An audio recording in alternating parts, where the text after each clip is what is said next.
1절부터 22절까지 저와 여러분이 한 목소리로 읽도록 하겠습니다.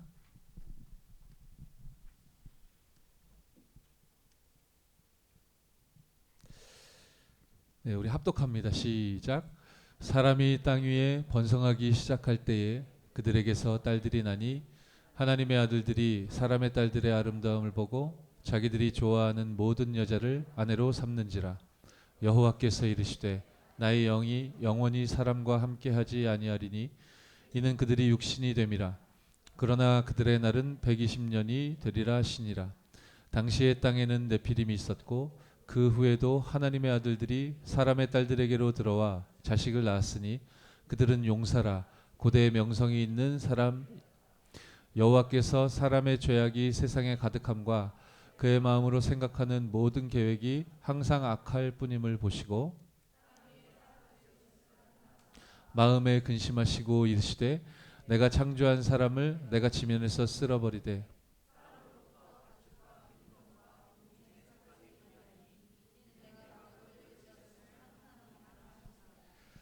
그러나 노아는 여호와께 은혜를 입었더라.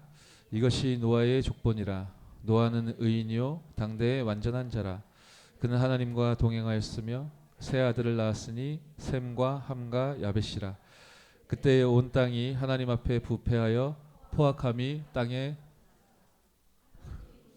땅이 부패하였으니 이는 땅에서 모든 혈육 있는 자의 행위가 부패하였음이더라.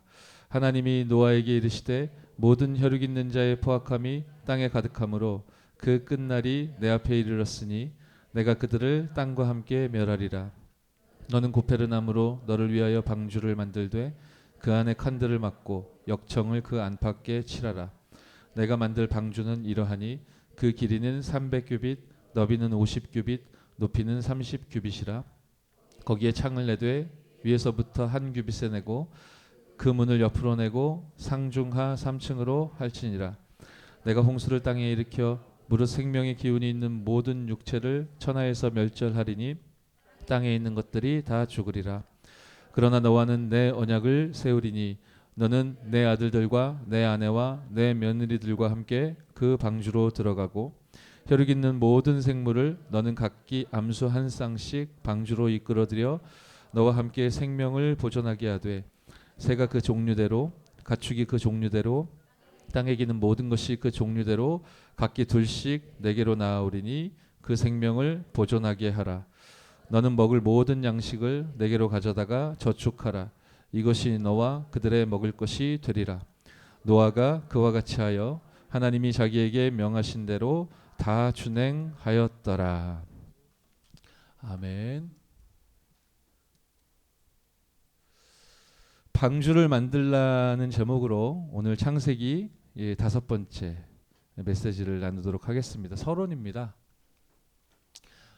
오늘 노아에게 하나님이 중요한 시대적인 언약을 말씀을 통해 허락하시는 장면을 저와 여러분들이 다 읽었죠. 우리가 창세기 3, 6, 11 이제 근본 문제 너무너무 많이 들었는데요. 오늘 6장 1절부터 22절까지 오랜만에 읽었죠. 할렐루야.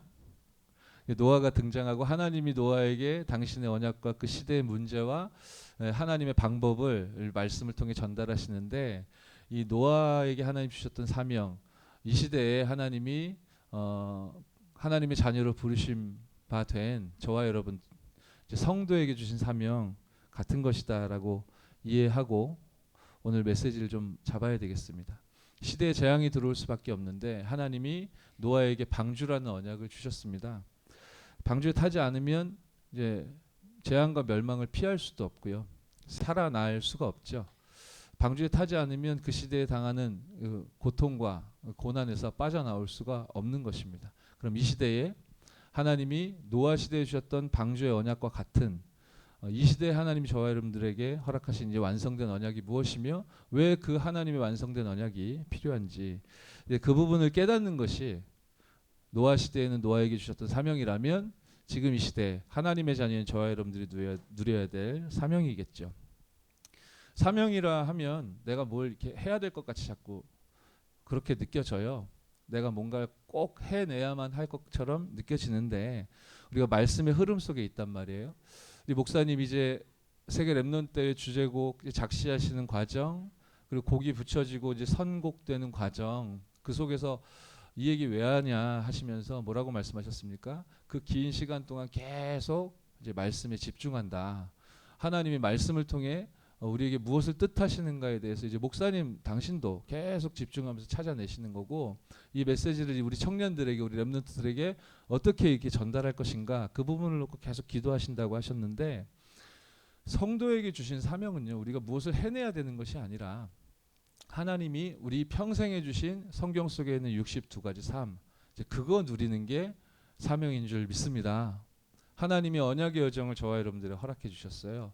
언약 속에서 비전을 주셨고 확실한 그림을 가질 만큼 비전이 정확해야 한다고 하셨는데, 그 속에서 하나님이 주신 것 가지고 꿈을 꾸게 되고 그림을 그리게 되고요. 분명히 여러분들과 우리의 인생을 하나님이 언약의 여정으로 부르셨기 때문에 그거 찾아 누리는 게 우리의 사명이다라고 하셨습니다. 좀 더 들어가 보면요, 성도의 사명이 노아의 사명이다라고 했어요. 교회의 사명이 또 방주의 사명이다 이렇게 돼 있습니다. 방주 자체가 구원이었단 말이에요. 그리고 방주가 만들어지는 그 과정이 구원의 소식이 전달되는 그런 과정이었단 말이에요. 노아가 120년 동안 방주를 만들었다 했어요. 홍수가 일어날 거기 때문에 방주를 만들고 있다라고 얘기했겠죠, 묻는 사람들에게. 근데 당시에는 여러분 잘 알다시피 비도 내리지 않았던 시기였기 때문에 홍수가 뭔지를 몰라요. 알 수가 없는 상황인데 지금 있지도 않은 문제가 벌어질 거라고 지금 복음 전하고 있는 이 노아를 당시의 사람들은 미친 사람이라고 그렇게 취급을 했을 거란 말이에요. 교회의 사명과 방주의 사명이 같다. 방주는 그 자체가 구원이었고 방주가 지어지는 그 과정 자체가 구원의 소식이 전달되어지는 전도자의 삶이었다라고 했는데, 그렇다면 교회의 사명이 무엇이겠습니까? 홍수가 일어났어요. 땅에서 숨쉬는 호흡하는 모든 생명체가 다 죽임을 당했습니다. 방주 안에 있던 노아의 식솔들은, 그리고 그 방주 안에 태워진 그 생명체들은 생명을 보존하죠. 그럼 방주 바깥에 이 넘실거리는 물들은 무엇을 사실은 상징하는 거냐면은 이 사망의 물결이거든요. 바깥에는 사망의 물결이 가득해요. 온 땅을 뒤덮고 있어요. 비명소리와 고통과 죽음의 물결이 바깥에 가득한데, 그 사망의 기운으로부터 노아를 지켜주고 있는 게 바로 방주죠. 그렇죠. 그래서 이 방주의 사명은 그 방주 자체가 구원이었고 또 구원의 소식을 전하는 전도 운동이었다. 방주가 아니고서는 당시에 시대에 임하는 재앙을 피할 길이 막을 수도 이제 없었듯이, 저와 여러분들 이 시대에 올바른 복음을 소유하고 전달할 교회의 사명을 하나님이 허락해 주셨는데, 오늘도 1부 또 2부 예배를 통해 하나님이 중요한 말씀을 주셨는데요. 언약을 굳게 붙잡아야 되겠습니다. 사실은 실력 있고 뛰어나고 능력 있고 말 잘하는 사람들이, 열심히 특심인 사람들이, 그 사람들만, 특별한 사람들만 전도하는 것이 아니라 우리 청년들이 하나님 주신 말씀 속에서 언약을 잡아야 되겠어요. 사실은 전도가 아니면 재앙이냐라고 하셨거든요. 방주가 아니면 재앙을 피할 수가 없어요. 방주에 타지 않으면 살릴 수도 없고 살아날 수도 없어요. 이 방주가 또 이 시대에 하나님이 자녀로 부르심 받은 우리 성도들이 누려야 될 사명이 무엇이며, 이 시대에 하나님이 이 올바른 복음을 정확하게 전달할 교회의 사명을 저와 여러분들에게 허락해 주셨다고 했는데, 사망의 기운이 넘실거리는 그 현장에 하나님이 저와 여러분들을 세우셨단 말이죠.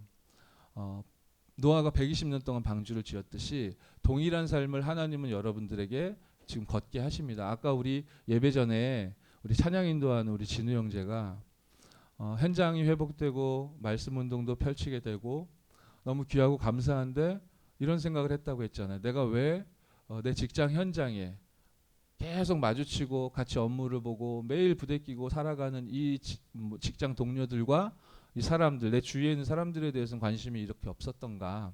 그런데 우연한 기회에 직장 동료와 대화를 나누게 되면서 이 사람이 지금 모르고 있기 때문에, 자기가 어떤 상태 속에 있다는 사실을 모르기 때문에 가치 없는 것에 이제 인생을 걸고 이제 걸어가는 장면을 보면서 굉장히 내가 기도해야 되겠다. 진짜 복음을 전해야 되겠다. 그런 생각을 하게 되었다고 했는데요.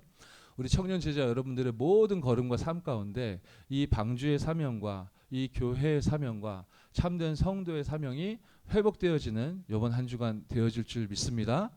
주는 그리스도시요 살아계신 하나님의 아들이십니다. 이 신앙 고백을 할 수 있는 너무너무 축복된 신분 가운데 하나님이 여러분과 저희를 초청해 주셨다고 했고, 사탄이 속히 우리 발 아래 무릎 꿇을 수밖에 없는 완벽한 권세를 저와 여러분들이 허락하셨다고 하셨으므로 이 언약 속에서 정말로 확실한 그림을 가지고 감사하며 하나님 주신 힘을 얻는 가운데 승리하시는 우리 청년 여러분 돼야 되겠습니다. 방주가 아니면 그 시대에 임할 종말을, 재앙을 막을 수가 없었듯이 피할 수 없는 종말이 이렇게 있다라고 하셨어요. 그 누구도 한 번뿐인 인생 처음 가는 길을 날마다 걸어가는데 유한합니다. 그렇죠? 영원히 살 수 있는 육신이 없죠. 모든 개인은 종말을 피해갈 수 없습니다. 조금 일찍 가고 늦게 갈 뿐 개인이 종말을 피할 수 없는 것처럼 한 시대 역시 종말을 피할 수 없다 하셨고, 역시 지구도 영원하지는 않습니다. 그렇죠? 성경은 반드시 이 땅이 멸망받을 것이라고 말씀하고 계세요. 모든 종교는 결국에는 종국에는 파라다이스가 펼쳐질 것이다라고 말하지만 성경은 그렇게 돼 있지 않다라고 하셨습니다. 성경은 반드시 이 땅에는 멸망이 들어올 수밖에 없다라고 하시는데, 그럼 멸망의 이유를 우리가 알아야 되겠죠. 제가 검색하다가 우연히 발견한 사진인데요. 우리 남한 땅이잖아요. 우리 대한민국 지도예요. 빨간색으로 거의 뒤덮여 있어요. 월드컵 하는 장면인가? 제가 이 사진을 보고 이렇구나 하고 좀 충격받았는데요. 우리 남한 땅에 있는, 한국 땅에 있는 교회들 점 찍어 놓은 거래요. 이 사진의 제목은 뭐였냐면 한국에 뱀파이어가 오면 안 되는 이유. 우스갯소리 장난 비슷하게 제목은 달려 있었는데요. 제가 이 사진을 보는 순간 처음 느꼈던 느낌은 우리나라 정말 축복된 나라구나. 하나님이 이렇게 오랜 시간 동안 우상 숭배하고 귀신을 섬겼던 이 나라, 그렇죠? 잘못한 것이 없이 계속 외세의 침략을 통해 계속 어려움과 고초를 겪었던, 힘도 없고 돈도 없고, 그렇죠? 뭐 땅에서 나오는 것도 없고. 전 어렸을 때부터 그런 생각했다니까. 우리나라는 왜 뭐든지 이렇게 조그마냐. 미국 이런 데 나이아가라 폭포만 어마어마하게 큰데 우리나라는 무슨 쫄쫄쫄 물 흘러나오는데 그걸 폭포라고 가서 보고 막 구경하고 사진 찍고 이러잖아요. 왜 이렇게 조그마냐 다들 잘고. 그런데 한강은 크더라고요. 내가 틀린 생각을 하고 있었던 거지. 너무너무 감사하구나. 우리나라 이렇게 축복받은 나라구나. 그런데 이렇게 교회가 많은데, 그죠? 이렇게 교회가 많은데 왜 이 땅에는 끊임없이 영적인 문제와 멸망이 가득하냐 말이죠. 이렇게 축복을 받았음에도 불구하고 이스라엘이 뭐예요? 괴만 따라다녔다. 언약은 놓쳐버리고 괴만, 그 상자만 귀중하게 여겼기 때문에 하나님이 그 우상 숭배하면서 망할 거 아시고 그 언약궤 없애버리셨다 했는데요. 왜 우리가 이렇게 귀중한 축복을 받았음에도 불구하고 멸망받을 수밖에 없는가? 영적인 문제를 피할 수가 없는가? 바로 불신앙 때문이다라고 했어요. 창세기 우리가 6장 전체를 아까 읽었었죠. 1절과 2절에 뭐라고 말씀하십니까? 사람이 땅 위에 번성하기 시작했다. 그들에게서 딸들이 나니 하나님의 아들들이 사람의 딸들의 아름다움을 보고 자기들이 좋아하는 모든 여자를 아내로 삼았다. 이것은 남자의 선택, 뭐 여자는 일방적으로 간택당했다, 뭐 그런 이야기가 아니고 남자도 여자도 똑같습니다. 하나님의 자녀들이 이제 육신이 되어 내 마음과 생각에 원하고 좋은 대로, 사실은 나중심의 창세기 3장 문제에 계속 지속적인 영향을 받으면서 이게 실패고 멸망인 줄 알지 못한 채, 이게 우상숭배임을 알지 못한 채, 그 우상숭배의 결과에는 반드시 영적 문제가 온다는 사실을 알지 못한 채 마음과 생각에 원하는 것을 하여 다른 이들과 같이 본질상 진노의 자녀일 수밖에 없는 그 길을 걸어가게 되었던 거죠. 이걸 통칭하면 불신앙이라고 합니다. 하나님이 주신 언약은 온데간데 없고 상자만 딱 남는 거죠.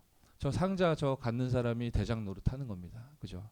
철저하게 나중심, 육신이 되어버렸기 때문에 이런 불신앙 상태 가운데 빠져버렸기 때문에 이 땅에는 이제 멸망이 들어올 수밖에 없는 것인데, 오늘 제가 기록해 놓진 않았지만 아까 저와 여러분들이 읽었던 3절에는 왜 인간이 하나님과 영원히 함께할 수 없게 되었는가, 뭐라고 말씀하십니까?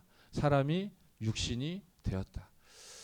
육신 역시 하나님이 주신 건데요, 그것보다 눈에 보이지 않는 더 놀랍고 완전한 축복이 있는데, 하나님을 떠나 죄 가운데 빠져 사단에게 딱 잡히게 되는 순간 영이 죽어버리게 되므로 육만 남아서요, 그 육신이 되었기 때문에 하나님과 동행하며 하나님 주신 축복을 이제 다 빼앗겨 버린 그 자리를 누가 차지했느냐? 두 번째죠. 네피림 시대 이렇게 돼 있는데요.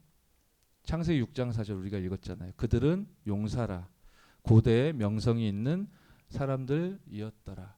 이 사람들이 모든 것을 활용해서 지렛대 운동을 펼칩니다. 용사예요. 대단하죠. 힘이 있습니다. 멋이 있습니다. 실력이 있습니다. 명성이 자자합니다. 자기들이 가지고 있는 육신적인 것 가지고 모든 인맥을 활용하고 인재들에게 손을 뻗쳐 모든 것을 지렛대화하여 거기에 모든 인재들을 담을 만큼 그릇도 어마어마하게 커요. 이 3단체 사탄의 서밋들은 모든 인재를 담을 만큼 그릇이 큰데, 교회 안에서 조그만 가치 없는 것들을 우리가 갈등하고 다투고 시기하고 이런다면, 목사님 심지어 이런 표현도 하셨단 말이에요. 뭐가 복음이냐, 그죠?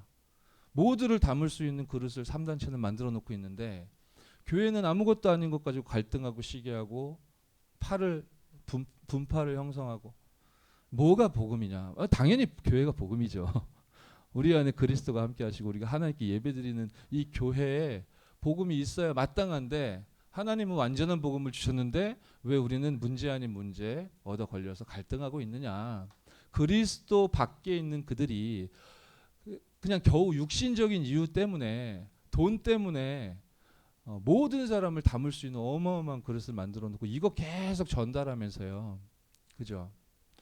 이 사람들이 세계를 장악하고 있는데, 미국 현장을, 유럽 현장을, 전 세계 현장을 지금 장악하고 있는데, 교회조차 세속적인 세상적인 방법을 쓰면서 이렇게 교회가 많은데 이 네피림의 문제를 우리가 막지 못하고 있는 이런 상황 속에 우리 귀중한 청년 제자들, 그리스도를 만나고 인생의 해답을 얻어 누리고 있는 주는 그리스도시요 살아계신 하나님의 아들이시며 오직 예수만 남게 되는 그런 참된 응답의 주역으로 하나님이 청년 제자 여러분들을 이 시대에 불러주신 줄 믿습니다. 그래서 내가 현장에 복음 듣지 못한 사람들에게 내가 어떻게 저들을 위해서 기도해야 될지, 누구 이름으로 나아가고 누구 이름으로 기도하고 내가 어떻게 하나님 주신 응답을 누려야 될지, 정말로 여러분들이 언약을 굳게 붙잡는 승리 있을 줄 믿습니다. 이렇게 육신이 되었기 때문에 죄악이 가득해졌죠. 세 번째, 죄악 시대다 이렇게 돼 있단 말이에요. 여호와께서 사람의 죄악이 세상에 가득함과 그의 마음으로 생각하는 모든 계획이 항상 악할 뿐임을 보시고, 항상 악했기 때문에, 사람의 죄악이 가득했기 때문에 결국 결과는 어땠습니까? 홍수재앙으로 이 네피림 시대는 종말을 맞이했죠. 다 죽었습니다. 그러면은 생각해 볼 필요가 있겠죠. 도대체 어떤 죄가 가득했기에, 세상에 얼마만큼 죄가 가득했고 사람들이 항상 마음으로 생각하는 모든 것이 항상 악했다고 했는데 얼마나 악했으면, 그렇죠, 다 죽었을까? 그런 생각을 해볼 수 있겠죠. 이 부분에 대해 제가 이제 리더 훈련 때도 몇 차례 말씀을 드렸었지만, 마태복음 24장 37절에 예수님이 주시는 말씀을 통해 우리가 힌트는 발견할 수 있어요. 저는 어렸을 때 이 네피림 시대, 노아 홍수 시대, 그 시대에는 진짜 몹쓸 죄인들이 많았나 보다 그렇게 생각했습니다. 폭력이 난무하고 살인자들 많고, 문 열고 바깥에 나가면 막 비명소리 들리고 전쟁터 같은 그런 상황이었나 보다. 막 어린아이들 괴롭히고 죽이고, 힘없는 자들에게 막 다가가서 막 폭력을 행하고 뭘 뺏어가고 죽이고, 너무너무 잔인하고 너무너무 법과 질서가 완전히 무너지고 붕괴된 그런 천인공노할 범죄자들, 죄인들이 가득했던 야만과 폭력의 시대였나 보다 그렇게 생각했어요. 그렇게 생각했기에 홍수로 다 죽었대. 네, 죽어도 싸지 그 나쁜 놈들, 이렇게 생각하고 넘어갔었던 것 같아요. 그 죄인들이 많으니 그렇게 극악무도한 죄인들 죽어야지, 벌 받아야지. 그놈들은 잡아다가 시청 한가운데 매달아 놓고 그죠? 그런 생각을 했었다니까요. 근데 제가 저번에 말씀드렸었잖아요. 제가 죄라고 여기고 생각했던 거, 제가 평생 교회 다녔거든요. 부모님들 손에 끌려서 제 의지와 상관없이 교회 저도 모르게 다니기 시작했고 평생 교회 다녔는데 제가 죄라고 생각하는 전부는 뭐였냐면요, 육신적인 거예요. 윤리 도덕 그런 거예요. 우리가 윤리 도덕적으로 올바르게 가능하면 좀 깨끗하게 살아야 되겠죠. 약속도 잘 지키고. 근데 제가 죄라고 생각하는 건 전부 다 이렇게 육신의 수준에 묶여 있는 율법적이고 윤리적이고 도덕적인 그런 이야기들이었어요. 그 잣대로 봤을 때 너무너무 악한 사람들이니까 그래서 망했나 보다 이렇게 생각하고 그냥 넘어갔었단 말이죠. 그런데 예수님이 마태복음 24장 37절에 뭐라고 말씀하시냐면 쉽게 표현하면 이런 거예요. 말세가 노아의 때와 비슷하다. 같을 거다. 그때 분위기가 노아 시대하고 비슷할 거다. 예수님이 그렇게 말씀하시면서 노아 시대 때 어땠느냐? 사람들이 저는 무슨 뭐 강도의 소굴이었다, 뭐 사람을 때려 죽였다, 뭐 사기쳤다, 뭐 이런 얘기 나와야 할 것 같은데 예수님 뭐라고 하셨냐면은 먹고 마시느라고 바빴다.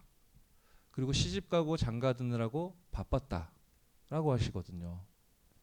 근데 노아의 시대가 말세 때와 같을 거다. 말세가 노아의 시대 때와 같을 거다. 지금 저와 여러분 살고 있는 이 시대에 먹고 마시느라고 우리가 바쁘거든요. 그 시집가고 장가가느라고 굉장히 바쁘거든요. 그리고 먹고 마시는 거 시집가고 장가가고 하는 게 뭐가 그렇게 큰 죄냔 말이에요. 살아가면서 당연히 있어야 될 자연스러운 것들이지. 그런데 예수님이 또 뭐라고 말씀하냐면은 밭에서 둘이 같이 일을 하다가 한 명은 구원함을 받을 거고 한 명은 버려지게 될 거다. 두 여인이 함께 맷돌질을 하다가 한 명은 들림을 받고 한 명은 남게 될 거다. 밭에서 일하는 거는 직장 생활 하는 거라고 이해할 수 있겠죠. 맛있는 콩국을 끓이든지 웰빙을 하려고 맷돌질 하는 거 아닙니까? 밥 먹으려고. 그거 하다가 한 명은 구원을 받고 한 명은 남겨지게 될 거다. 뭐가 차이가 있길래. 그리고 예수님이 말씀하신 죄는 도대체 그런 포인트가 어디 있는 거냐. 뭐 이런 생각을 해볼 수 있겠죠. 어떤 죄가 얼마만큼 세상에 가득했기에 다 멸하심을 받을 만큼 사람들이 항상 악했다고 했는데 도대체 어떤 악이었는가? 아니 먹고 마셨다, 시집가고 장가갔다, 그죠? 뭐 밭에서 일했다, 뭐 맷돌질했다 이 얘기밖에 안 나오는데 도대체 뭐가 죄였냐? 왜 멸망을 당해야 했던 것이냐? 우리 청년들이 말씀을 통해 좀 생각을 해봐야 될 내용이라고 보여집니다. 두 번째, 이 멸망의 시대에 하나님이 노아를 축복하셨고 노아는 구원을 받았다라고 했어요. 첫 번째 제가 적어놨듯이요. 8절에 우리가 읽었었지만 그러나 노아는 여호와께 은혜를 입었더라. 그렇죠. 하나님이 은혜를 주셨다. 그래서 노아가 은혜의 사람이었기 때문에 이제 구원을 받을 수 있었죠. 그런데 두 번째 내용을 들여다보자면 9절에 노아의 족보에 대해서 설명하고 뭐라고 표현합니까? 노아는 의인이요 당대 완전한 자라라고 돼 있단 말이에요. 잘 아시는 로마서 3장 10절에 보면 의인은 없나니 하나도 없다. 성경이 말씀하시거든요. 그 같은 3장 23절에 로마서 3장 23절에 잘 아시다시피 모든 사람이 죄를 범하였으며 하나님의 영광에 이르지 못했다라고 하시는데요. 근데 노아에 대해서는 지금 성경에 뭐라고 평가하고 계십니까? 의인이었다. 의인은 없나니 하나도 없다 했는데 모든 사람이 죄 가운데 빠졌다고 했는데 노아에 대해서 뭐라고 하십니까? 당대 완전한 자였다. 어떤 의인이었냔 말이에요.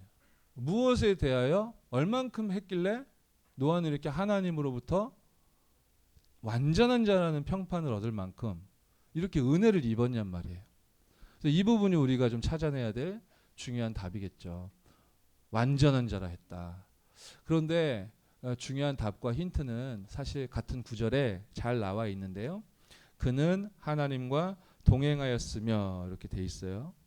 4번에 하나님과 동행 이렇게 제가 적어드렸는데 지난 시간에 우리가 말씀을 나눴었죠.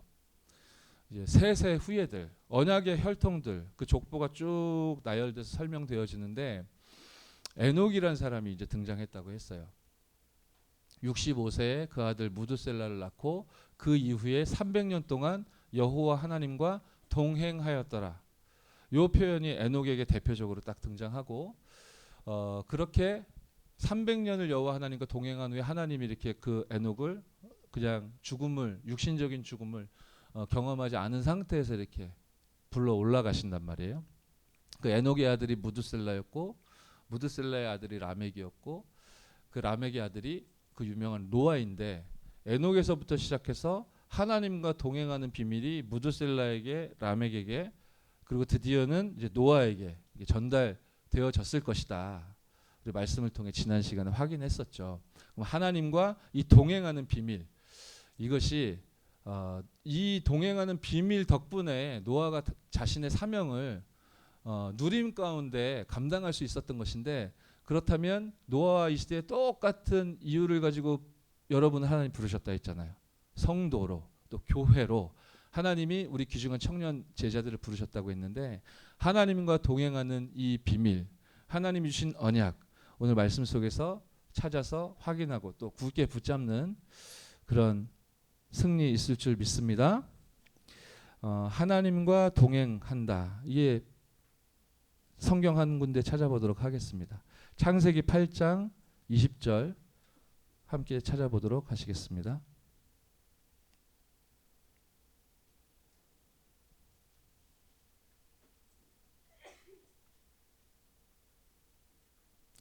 창세기 8장 20절 말씀을 저와 여러분이 한 목소리로 읽어보겠습니다. 시작. 노아가 여호와께 제단을 쌓고 모든 정결한 짐승과 모든 정결한 새 중에서 제물을 취하여 번제로 제단에 드렸더니 아멘. 이 장면은 우리가 앞으로 다시 자세하게 보겠지만 홍수 재앙이 다 끝난 후에 방주가 아라랏산에 이렇게 걸리고 이제 묻이 다시 드러나고 노아가 땅의 지면에 처음 내려왔을 때 이야기예요. 방주 안에 있던 노아가 다시 드러난 묻에 내려서 처음 행했던 행동이 뭐였냐? 지금 읽으셨듯이 뭐 했습니까? 피제사 드렸어요. 그 당시는 여러분 생각해 보면 어려운 문제가 아닌 것이 동물이 막 많을 때가 아니죠. 코로 호흡하는 모든 생명체가 홍수재앙으로 다 지금 죽임을 당한 상황이고 지금 존재하는 동물은 그 홍수재앙을 피하기 위해 하나님의 말씀과 명을 따라 방주에 이렇게 태운 짐승들, 그렇죠? 그 짐승들만 유일하게 존재할 시기예요. 근데 그 중에서 정결한 짐승을 취해서, 그죠? 땅에 내리자마자 그 동물 몇 마리 있지도 않은 상황에 그 중에 정결한 짐승을 취해서 그걸로 피제사를 드리는 장면이 지금 방금 여러분이 읽은 장면이에요. 확정할 수는 없지만 우리가 힌트 정도로 여길 수 있어요. 이 노아가 계속 이렇게 살았구나. 계속 이렇게 살았던 것이다. 방주에 타고 있다가 오랜만에 묻에 내렸는데 아무 뭐라 그럴까요? 이 거리낌 없이 거부감 없이 너무나 자연스럽게 그리고 현실적으로 봤을 때는 굉장히 짐승이 지금 귀한 이 시간표에 정결한 짐승 미련 없이 딱 잡아가지고 하나님께 피제사를 드리는 장면을 보아하니 이 사람 일평생 이렇게 창세기 3장 15절 20절 언약을 딱 붙잡고 피언약 중심으로 살았구나 라고 좀 이해할 수 있겠죠. 그리고 거슬러 올라가 보면 뭐가 노아가 완전합니까? 이후에 홍수 재앙 이후에 우리가 나중에 읽겠지만 노아도 한없이 단점이 많은 사람이에요. 근데 여기서 지금 하나님이 그가 당대 의인이요 완전한 자다라고 칭했던 그 포인트는 어디에 있었던 것이냐? 그게 이제 저와 여러분들이 발견해야 될 하나님과 동행하는 비밀일 거란 말이에요. 그죠? 이 사람이 피언약 중심으로 오직 그리스도 우리 인생의 유일한 해답과 응답과 결론 되시는 이 복음을 진짜로 붙잡고 그것만으로 살아왔던 사람이구나. 우리가 그렇게 읽을 수 있겠죠. 어떻게 이 사람에게 전달됐습니까? 그루터기인 에녹을 통해서. 그렇죠. 그 에녹을 통해서 이제 새순이 돋아나고요. 그래서 가지가 뻗어나오고 그게 나무가 될 만큼 계속 이 피의 언약과 피의 제사, 오실 메시아와 그리스도 언약이 아니면 절대로 안 되게 되어버린 인간의 멸망, 해답 되시는 그리스도의 복음, 이게 계속 전달되는 가운데 드디어 노아에게까지 전달되어지므로 이제 앞으로 큰 숲을 이루게 되는 중요한 응답과 축복이 하나님과 동행하는 이 언약의 사람, 은혜의 사람, 구원의 사람 노아를 통해 누려지고 있는 장면을 저와 여러분들이 보게 된 겁니다. 오늘 제목이 방주를 만들어라인데요. 방주를 만들어야 되는 이유가 뭡니까? 간단하죠. 저주를 면하기 위해서입니다. 홍수 재앙이 임하게 될 거기 때문에 그 재앙을 면하기 위함이죠. 지금 일부 메시지 때 우리가 받았지만 원래 그 땅 이름이 그 이름이 아니었는데 로마의 속국으로 잡히고 비참하게 되니까 예수님이 16장에 마태복음 16장에 거니셨던 그 지역 이름이 지명이 가이사랴 빌립보 이렇게 됐다 했어요. 로마 황제의 이름과 당시 분봉왕이었던 헤롯 빌립 2세의 이름 같이 이렇게 섞어가지고 도시 이름이 만들어졌어요. 헤롯 빌립 2세는 정치적인 이유로 로마 황제 가이사에게 아부하려고 가이사 이름 거기다 집어넣은 거고요. 그래 그렇게 해 하니까 나중에 자기 이름도 쓱 집어넣었어요. 자기는 로마에 충성하는 그 충성 맹세로 그 도시를 헌납하는 모양을 취했지만 사실은 자기 이름을 내려고 이게 정치인의 사는 방법이라고 볼 수 있겠죠. 육신적으로도 그렇고 영적으로도 그렇고 이렇게 재앙이 들어와 있는 그 시기에 예수님이 거니시면서 사람들이 예수님 많이 쫓아는 다니는데 살려주세요, 도와주세요, 힘들어요, 몸이 아파요, 죽어가요 막 이러면서 너무 힘드니까 예수님 막 쫓아다니는데 저 사람들이 나를 누구라 하느냐라고 질문하신 거죠.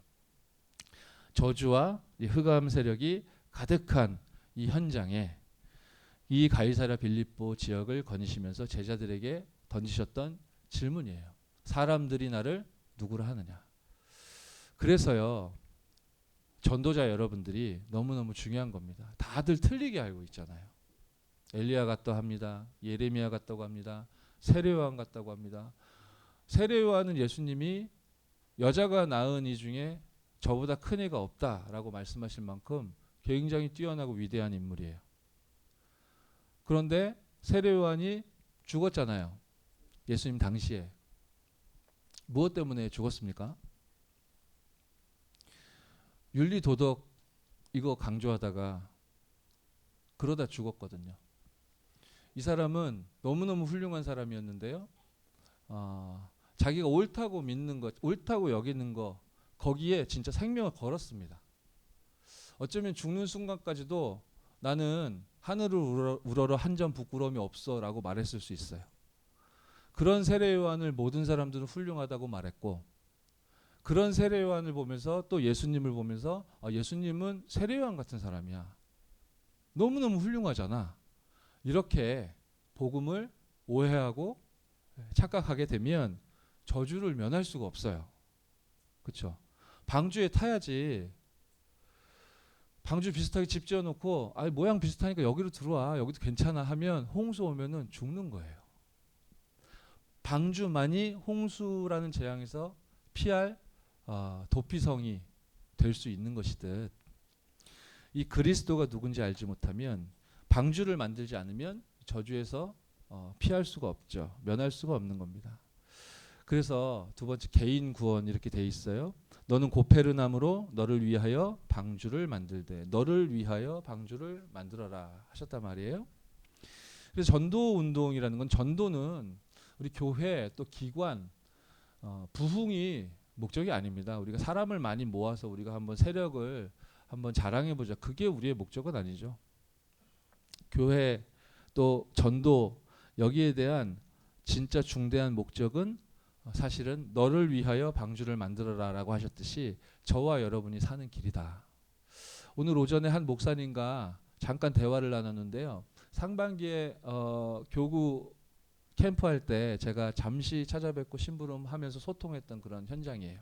그때 하나님 주셨던 응답들이 소소하게 좀 많이 있었어요. 좀 멈춰있던 현장들이 다시 움직이기 시작하고 우리 중직자님들이 이제 비어있는 현장을 향해서 찾아가고 이렇게 다락방이 회복되고 이러한 일들을 조금씩 상반기에 우리가 맛을 봤었거든요. 그래서 그 일이 지속되고 있는 이야기에 대해서 오늘 잠깐 대화를 나눴는데 말미에 목사님이 그런 얘기 하시는 거예요. 진짜 우리 집사님, 권사님, 우리 장로님들이 현장을 회복하고 주중에 한 번이라도 우리 새가족이나 우리 불신 현장이나 찾아가서 이렇게 말씀 심부름을 하는 일이 요게 회복되니까 집사님, 권사님들이 진짜 본인들이 힘을 얻는 게 느껴진다라고 하더라고요. 이분들이 얘기하신대요. 내가 가서 말씀을 전달해야 되고 말씀 심부름을 해야 되니까 그 전에 내가 집중한다고 했던 집중과 차이가 있는 것 같아요. 내가 이 메시지를 전달하고 살려야 되니까 이 사역을 내가 뭐 많이는 아니지만 적지만 한 번씩 이렇게 해야 되니까 내가 뭔가 이 말씀에 대한 나의 자세나 말씀을 내 마음에 담는 정도나 그리고 현장을 향한 어떤 관심이나 이 집중이나 요 다른 것 같아요. 라고 포럼하신대요. 그래서 굉장히 즐거워하시더라고요. 우리가 다 아는 얘기예요. 그리고 우리는 지금까지 훈련을 많이 받았기에 현장을 하나님께서 열어주시기만 하면 여러분들이 지금까지 받아 누렸던 그런 훈련들이 다 고스란히 확인되어지는 은혜와 축복 우리 청년들도 보고 있죠. 이 전도는요, 이 방주 언약은요, 개인 구원 정도가 아니라 가족 구원. 18절 19절에도 우리가 읽었지 않습니까? 내 아내와 내 아들들과 내 아내와 내 며느리들과 함께 들어가라. 그래서 사도행전 16장 31절에 주 예수를 믿으라 그리하면 너와 내 집이.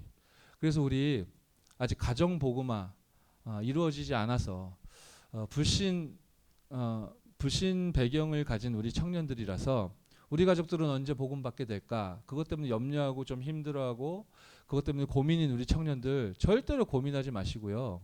주 예수를 믿으라. 여러분이 주 예수를 믿잖아요. 예수를 주로 시인하고 믿고 있잖아요. 아멘. 그리하면 너와 여러분은 구원 받았으니까 그 다음 뭐라고 하셨다고요? 내 집이 구원을 얻으리라. 약속입니다.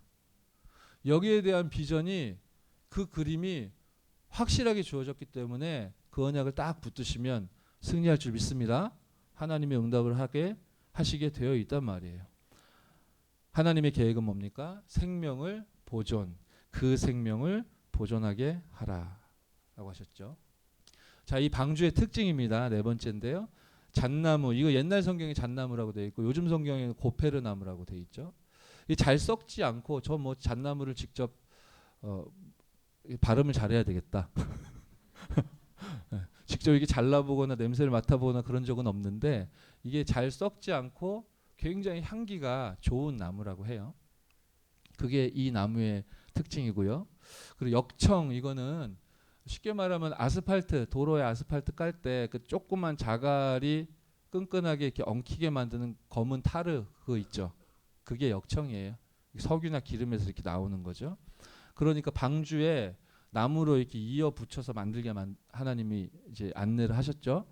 그 사이사이 틈을 역청으로 칠하라고 하셨어요. 왜 그렇습니까? 역청이 하는 역할이 뭐죠? 이제 곧 이게 사망이 넘실거리는 물 위로 떠다녀야 돼요. 틈이 있으면 그 사망의 물결이 안으로 들어오게 될 거 아니에요. 그렇죠? 육신적으로 봐도 그러면 감염될 수도 있고요. 전염병이 돌 수도 있어요. 바깥에 넘실대는 사망의 기운을 무엇으로 막으라고 했냐? 역청으로 막는 거예요. 영적인 의미로는 이게 어린 양의 피, 그리스도의 이 피의 언약, 요거를 의미하기도 한다 했어요. 이 역청을 바른 사망의 물결이 뭐예요? 이게 침투할 수 없는 역청으로 안전하게 보호받고 있는 이 잣나무로 만들어진 그리스도의 향기, 예수 향기 흘러 넘치는 이 방주 안에 있으면 노아만 사는 게 아니고 노아의 아내 그리고 뭐예요? 아들들, 딸들 얘들만 사는 게 아니고요. 노아의 가족들만 사는 게 아니라 들어온 모든 사람, 심지어는 모든 짐승도 그렇죠. 생명을 보존하게 되었어요. 더 깊이 들어가서 이야기하면 짐승들 중에는 정결한 짐승도 있었고 부정한 짐승도 있거든요. 정결하든 부정하든 짐승이든 사람이든 다 살아요. 이게 방주의 특징이고 그런데 이 구원의 기한과 시한을 하나님이 정하셨다. 방주 문이 이렇게 닫히면 그 누구도 하나님이 아니시면 열 수가 없는 거예요.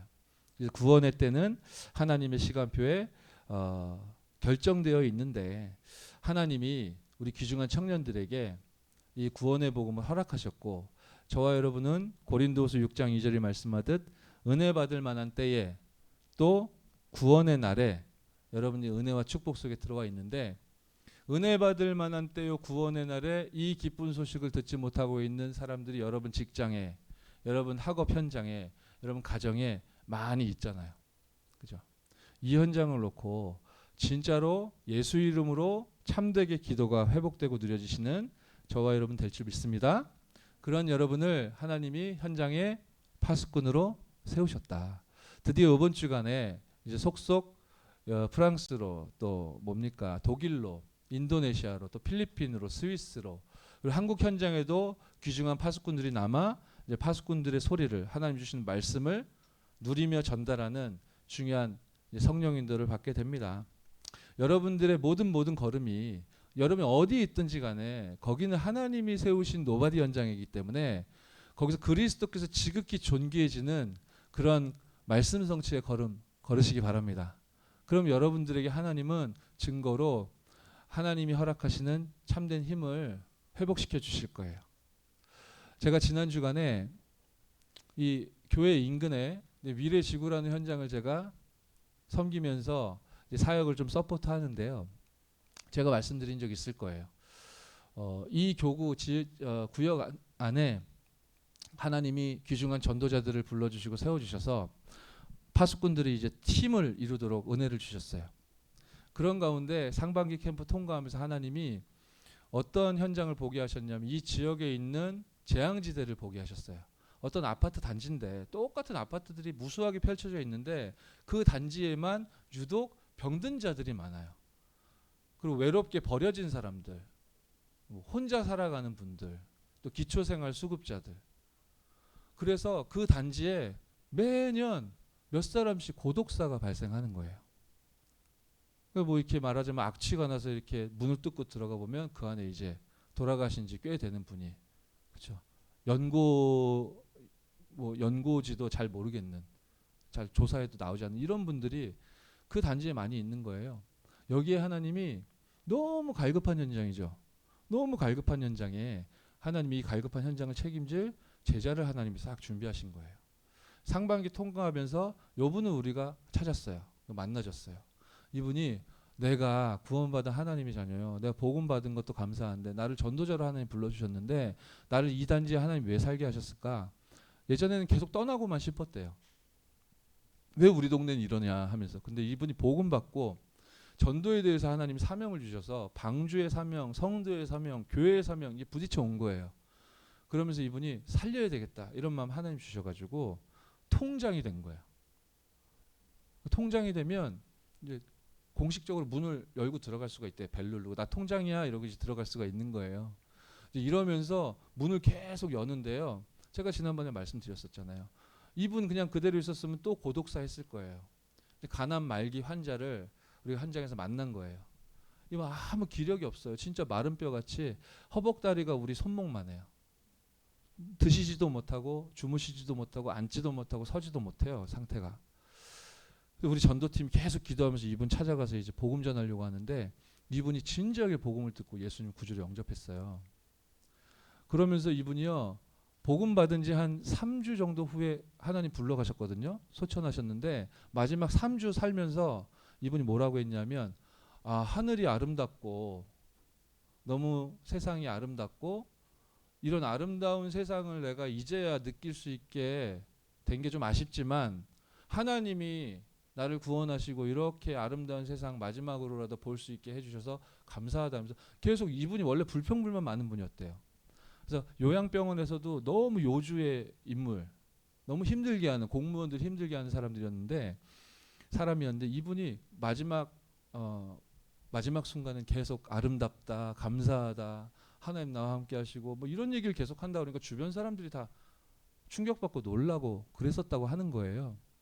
이분 이제 돌아가시고 하나님 불러가시고 장례 예식까지 요 지역에 있는 전도자들이 쭉 참여하고 또 헌신하고 했거든요. 제가 지난주 금요일에 요 위례 지역에 있는 복지관 그 공무원들 그 직원들 복지사 이분들이 우리 지역에 있는 전도자들하고 또 목사님 꼭 뵙고 인사하고 싶다고 초청을 해가지고 제가 갔었어요. 갔더니 그 복지사 여러분들이 또 과장님 뭐 이런 분들이요 계속 막 감사하다고 고맙다고 계속 그러는 거예요. 그 돌아가신 분, 그 어떤 봉사자들도 이렇게 진짜로 끝까지 장례식까지 이렇게 교회에서도 많이 오지만 끝까지 이렇게 돕고 섬기고 이러는 거 많이 없다고. 그리고 그냥 와서 청소해주고 좀 말벗해주고 이런 정도지. 이분이 진짜 복음이 그 믿는 사람 한 명 있었거든요.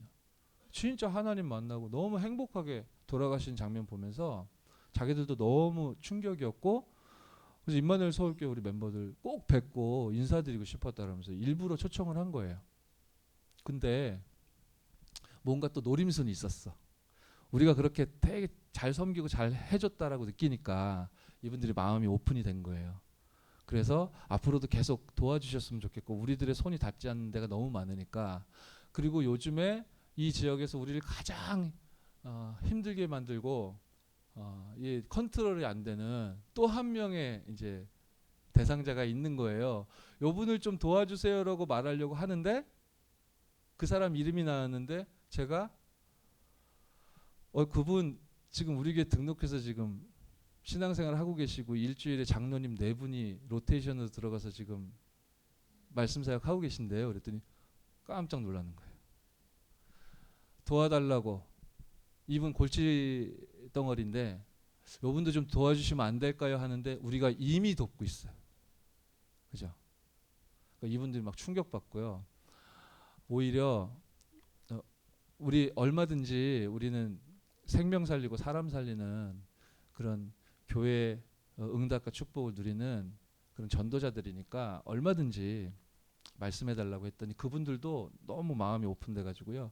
저희도 도울 수 있는 거 최선을 다해 도울 테니까 언제든지 뭐 필요한 게 있으시면 찾아와 달라고. 그런 현장을 봤다니까요. 그러니까 갈급한 현장. 그 현장을 책임질 제자, 요 사람 중심으로 팀을 딱 하나님이 응답으로 주시니까 그 이후에 이 황금어장을 마음껏 정복할 수 있는 분을 하나님이 전도자 우리 유 목사님 통해 주신 말씀 그대로 하나님 이렇게 성취해 나아가시는구나. 이러한 의미로 이러한 언약 속에 여러분들의 모든 걸음은 파수꾼의 걸음이 되고 파수꾼의 소리가 되어질 줄 믿습니다. 결론입니다. 사도행전 1장 8절 잘 아시죠? 오직 성령이 너희에게 임하시면 너희가 권능받고 땅끝까지 내 증인이 되리라 하셨습니다. 마태복음 10장 1절 뭡니까? 예수께서 12제자를 부르셨다. 더러운 귀신을 쫓아내며 모든 병과 모든 약한 것을 고치는 권능을 주셨다 했습니다. 요한복음 3장 16절 하나님이 여러분을 이처럼 사랑하사 독생자를 주셨으니 누구든지 그를 믿는 자마다 멸망치 않고 영생을 얻게 하려 하심이니라. 그 언약과 그 생명이 여러분 속에 지금 거하시는 줄 믿습니다. 이 세 가지 성경 구절이 진심으로 진정으로 이해되지 않으면 아마 기도가 잘 안 되어질 것이다 라고 하셨어요. 오직 성령의 충만함을 받아라. 아 그래 내 성령 충만 받아야 되겠다. 그리스도의 증인이 돼야 되겠다. 어려운 게 아니라 이렇게 이해가 되어지지 않으면 사실상 기도가 안 되고 있을 거다라는 이야기예요. 모든 병과 모든 연약한 것을 이제 이 문제를 해결할 참된 권세를 하나님이 나에게 주셨구나. 마태복음 10장 1절. 이게 그렇다. 아멘이라고 이해가 되지 않으면 사실상 기도가 안 되고 있을 거라고 하셨어요. 하나님이 여러분들을 사랑하시는 그 사랑과 그 영원한 생명, 이게 나에게 진정 필요했다. 나에게 이것이 지금 임하여 있다. 성삼위 하나님이 지금 완벽하게 나와 함께 하신다. 라고 이해되시는, 이해가 되어지는 우리 청년 제자 여러분들, 참된 기도 24 속으로 들어가는 은혜 있기를 바랍니다. 우리 이 시간에 제가 잠시 기도한 후에 하나님 앞에 찬양을 드리면서 동시에 우리의 중심과 물질을 드리도록 하겠습니다. 기도 먼저 하겠습니다. 살아 역사하신 하나님께 은혜와 사랑을 감사드립니다. 오직 성령이 너에게 임하시면 권능받고 땅끝까지 내 증인이 되리라 하셨던 그 언약이 우리 청년 제자들의 걸음을 통해 완전히 성취되어 줄 수 있도록 모든 더러운 귀신을 쫓아내며 모든 병과 모든 약한 것을 고치는 권능을 우리에게 주셨다고 하셨사오니 하나님이 우리의 연약이 그리스도의 복음과 이 언약으로 말미암아 완전히 치유될 수 있도록, 그래서 하나님의 사랑과 그리스도의 이 복음을, 영원한 생명을 증거할, 나와 시대를 치유할 수 있는 우리 청년들로 세워지도록 역사하여 주옵소서. 주 예수 그리스도의 이름으로 기도드렸사옵나이다. 아멘.